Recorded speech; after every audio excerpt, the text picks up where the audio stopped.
뇌경색은 1분 1초를 다투는 병입니다. 불과 몇 시간만 병원에 가는 것이 늦어도 빠르게 치료하면 나을 수 있었을 증상이 후유증으로 평생 남아버리는 경우가 있습니다.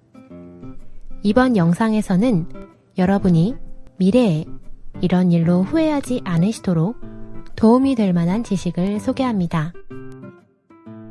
그리고 뇌경색은 증세가 매우 다양합니다. 여러분 머릿속에 흔히 떠오르는 증상부터 쉽게 상상하기 어려운 것까지 그 종류가 많습니다. 뇌경색은 누구나 닥쳐올 수 있는 질병이기 때문에 이번 영상을 통해 그 초기 증상이나 전조를 제대로 이해하고 만일의 경우 신속하게 대응하신다면 좋겠습니다. 안녕하세요. 내과 의사가 직접 감수하는 예방의학 채널 시간입니다. 이번에는 절대 놓쳐서는 안 되는 뇌경색의 전조라는 주제로 이야기를 나눠보겠습니다. 그러면 바로 시작해보겠습니다. 우선 왜 뇌경색의 전조나 초기 증상을 절대 놓쳐서는 안 되는지에 대해 먼저 알아보겠습니다. 결론부터 말하면 증상이 나타나자마자 병원에서 바로 진찰을 받는지 여부에 따라 가능한 치료가 완전히 달라지고 후유증의 정도에도 영향을 미치기 때문입니다. 뇌경색은 동맥경화 등이 원인이 되어 혈전, 즉 뇌 혈관을 흐르는 혈액이 막히면서 뇌로 혈액이 전달되지 않아 산소 공급이 지연되어 세포가 점점 죽어가는 굉장히 무서운 병입니다. 치료는 미세한 상황에 따라 달라지겠지만 일반적으로는 발병 후 4-5시간 이내라면 TPA라는 약을 투여하여 이 혈전을 녹여내는 치료를 할 수 있고 만약 8시간 이내라면 카테터를 사용해서 직접 뇌혈관을 막는 혈전을 제거할 수도 있습니다. 그리고 이러한 치료를 통해 막힌 혈전을 제거하고 뇌에 다시 혈액을 전달하는 것이 빠르면 빠를수록 후유증이 남을 가능성이 떨어지는 것입니다. 그렇기 때문에 이번 영상을 보시고 뇌경색 증상에 대해 알고 만약 그런 증상이 나타났을 때 신속하게 대응하신다면 좋겠습니다. 뇌경색의 경우 무서운 징조가 일어날 수 있습니다. 이 징조를 일과성 뇌허혈 발작, 영어로 TIA라고 합니다. 이 TIA에서는 뇌경색처럼 혈전으로 혈관이 완전히 막히는 것이 아닌 혈관이 좁아져 있거나 혈전이 순간 혈관을 막았다가 다시 풀어지면서 발생합니다. 증상으로는 뇌경색에서 일어나는 증상과 같으며 그 증상이 대략 1시간 이내에 사라져버리는 경우를 바로 TIA라고 합니다. TIA 얘기를 하면 순간적으로 혈전이 막힌 거 아닌가? 혈전의 막힘이 없어져서 증상이 사라진 거면 그대로 놔둬도 되는 거 아닐까? 라고 생각하시는 분도 계시지만 그렇지 않습니다. 그 이유를 살펴보겠습니다. TIA 환자 중 무려 5%에 해당하는 사람들이 이틀 이내 뇌경색을 일으켰다고 하는 자료가 있습니다. 실제로 TIA를 일으킨 환자에게 퇴원을 만류한 적이 있는데 이제 증상이 나았으니까 괜찮다고 말한 뒤 돌아가서는 이틀 후 뇌경색에 걸려 응급 이송되어 온 적도 있습니다. TIA 절대 방치하시면 안 됩니다. 물론 대처할 수 있는 일도 있습니다. TIA라는 진단을 받은 경우 항혈소판제라고 하는 혈액을 부드럽게 만들어주는 약을 복용하여 뇌경색을 미연에 예방하는 것이 가장 일반적입니다. 이 약을 복용한 후 위험이 약 5분의 1로 줄었다는 데이터도 존재합니다. 증상이 없어졌으니까 괜찮다고 생각하시면 안 됩니다. TIA는 뇌가 보내는 최종 경고로 방치하면 혈관이 완전히 막힐 수 있다는 것을 기억해 두세요. 그리고 미래의 여러분의 건강을 지키기 위해 한 가지 꼭 전해드리고 싶은 메시지가 있습니다. 만약 앞으로 여러분께 지금부터 설명하는 증상이 일어난다면 증상이 일어난 시간을 잘 기억하고 메모하신 뒤 병원에 가주세요. 발병 시간에 따라 적절한 치료가 달라지기 때문에 그 시간을 정확하게 의사에게 전달하는 것은 매우 중요합니다. 이 일이 여러분의 미래를 바꾸는 일이 될지도 모릅니다. 꼭 기억해 두세요. 그러면 이제 본론입니다. 뇌경색이라고 하면 여러분은 주로 어떤 증상을 떠올리시나요? 거리를 걷고 있는데 갑자기 쿵 하고 쓰러지는 장면을 떠올리시는 분도 많을 텐데요. 하지만 실제로는 뇌경색에서 이렇게 정신을 잃는 증상은 많이 없습니다. 그럼 뇌경색의 초기 증상이나 전조에는 어떤 것이 있을까요? 지금부터 바로 알아보겠습니다. 참고로 본 예방의학 채널은 의사가 직접 검수하고 전해드리는 의학에 관한 건강정보 채널입니다. 구독해두시면 건강에 관련된 정확한 정보를 가장 빠르게 접해보실 수 있습니다. 절대 놓쳐서는 안 되는 뇌경색의 전조. 첫 번째는 눈의 침침함입니다. 왜인지 앞이 잘 보이지 않는다. 혹은 시야가 흐릿하다. 그런 증상이 일어났을 때 대부분의 사람들은 눈에 무슨 일이 생긴 게 아닐까 생각합니다. 사실 이 경우 뇌경색 등 뇌 이상이 원인일 가능성이 있습니다. 뇌는 부위에 따라 역할이 다릅니다. 뒤쪽 후두엽이라는 부분에서는 사람이 눈에서 획득한 시각 정보를 처리하는데 이 후두엽에 뇌경색이 일어나면 정보를 처리할 수 없게 되어 눈이 보이지 않게 되는 것입니다. 이 후두엽에 뇌경색이 발생했을 때 눈에 주로 나타나는 증상은 바로 양쪽 두 눈, 시야의 반 정도가 결손되어 보이지 않는 것입니다. 이를 동측 반맹이라고 합니다. 다만 시야가 갑자기 그렇게나 불편해지면 누구라도 병원에 가볼 것입니다. 하지만 우리 눈은 두 개라 서로 보이는 범위를 보충해주고 있기 때문에 실제로는 또렷하게 시야가 어두워지기보단 그저 약간 흐릿한 것처럼 보여서 방치해버리는 경우가 드물지 않습니다. 시력이 떨어지거나 물건이 이중으로 보인다면 주의가 필요합니다.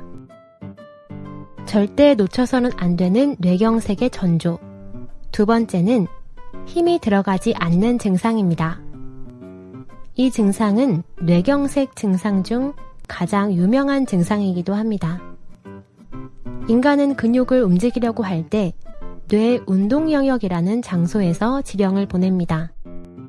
그 지령이 척수에서 말초신경까지 전달되어 손발이 움직이는 구조인데 이 길 어느 한쪽에서 뇌경색이 일어나면 지령이 닿지 않게 되어 힘이 들어가지 않는 것입니다.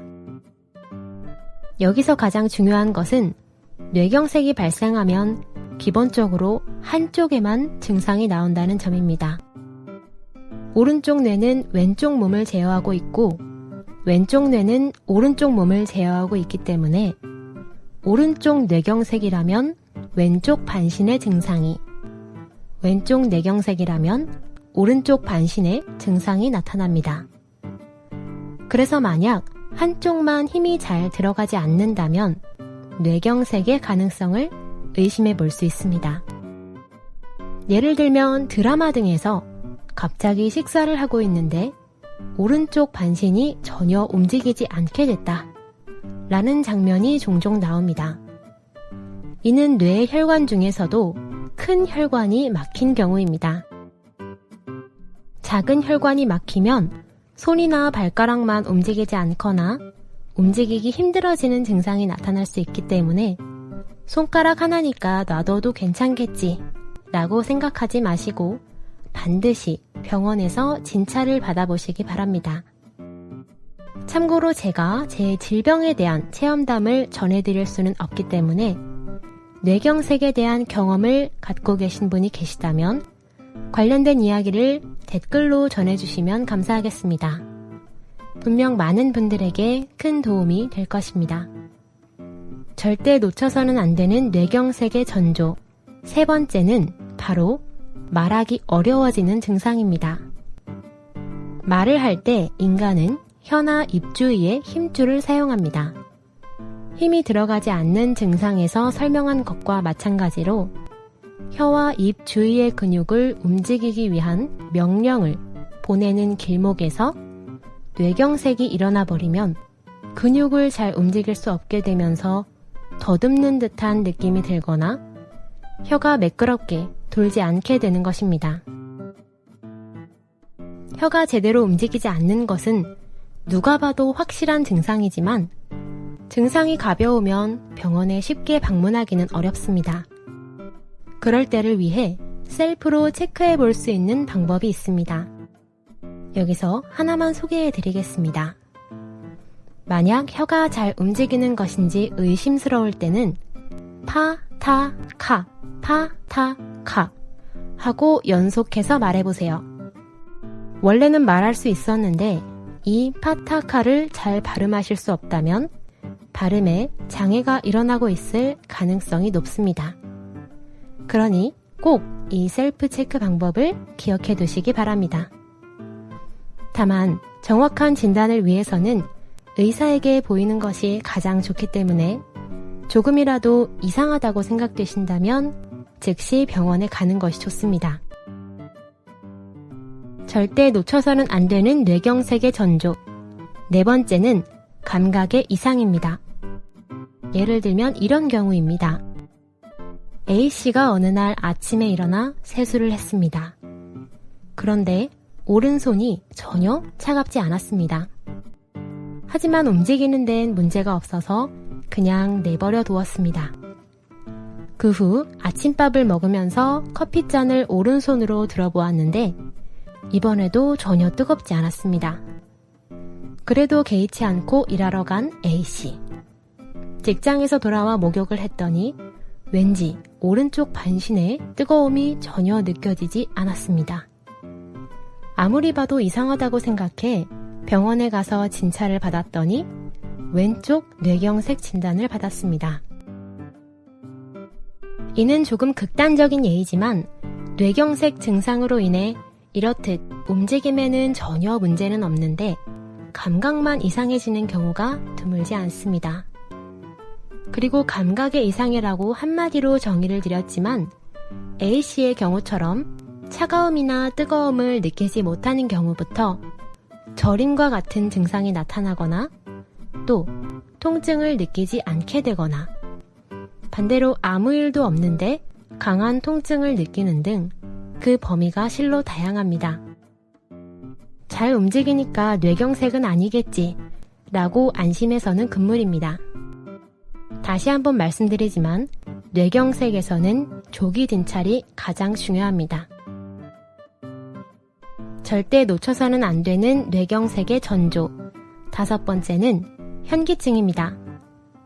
현기증 증상만으로도 뇌경색일 가능성이 있습니다. 정말 증상이 다양하죠? 뇌경색으로 현기증이 생겼다면 뇌 중에서도 손해라는 곳에 뇌경색이 일어났을 가능성이 높습니다. 이 손해는 대뇌에서 정보를 받아 몸의 평형 감각을 조절하는 역할을 하고 있는 장소입니다. 이 손해에 경색이 발생하면 평형 감각을 유지할 수 없게 되어 잘 서 있을 수 없거나 혹은 심한 현기증이 일어나며 구역질이 멈추지 않는 경우가 있습니다. 현기증의 대부분은 귀의 이상에서 발생하는 경우가 많은데 이와 같이 뇌에서 오는 현기증도 존재합니다. 일반인은 쉽게 구별하기 어렵기 때문에 의사의 진찰을 받아보시는 것이 좋습니다. 이 영상을 보신 여러분은 절대 후회하는 일이 없으셨으면 좋겠습니다. 실제로 좀 더 빨랐더라면 오른쪽 반신의 후유증이 남지 않았을지도 모른다. 뇌경색에 대한 지식을 가지고 있었더라면 더 빨리 병원에 와서 대처할 수 있었을지도 모른다. 그런 환자를 응급 현장에서 정말 많이 보았습니다. 그리고 가장 중요한 것을 말씀드리면 결국 뇌경색이 일어난 뒤에는 후유증이 남아 돌이킬 수 없는 경우가 많기 때문에 예방이 가장 중요합니다. 뇌경색은 고혈압, 당뇨병 등의 생활습관병이 있는 사람, 담배를 피우는 사람, 심방세동이라고 하는 부정맥이 있는 사람에게 특히 일어나기 쉽습니다. 이러한 생활습관병과 관련된 영상도 저희 예방의학 채널에서 만들어 두었기 때문에 그쪽도 꼭 함께 시청하셔서 무서운 뇌경색으로부터 스스로를 보호할 수 있는 힘을 조금이라도 기르실 수 있다면 좋겠습니다. 이번 시간에는 뇌경색의 징조에 대해 말씀드렸습니다. 그럼 다음에도 새로운 진단으로 찾아뵙겠습니다.